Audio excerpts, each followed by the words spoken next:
maamada basiire iyo xirta buni cambuula la kariye wiilka quraan uu barana dugsiga la geeyay macallin bisbaas dugsigiisa macallin bisbaas dugsigiisa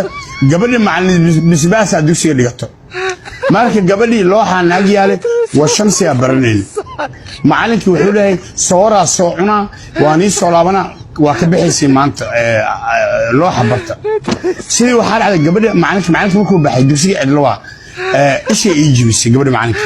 waxa dhahay maxaa ishii ugu jibinay gabadha macallinka kula aqliyada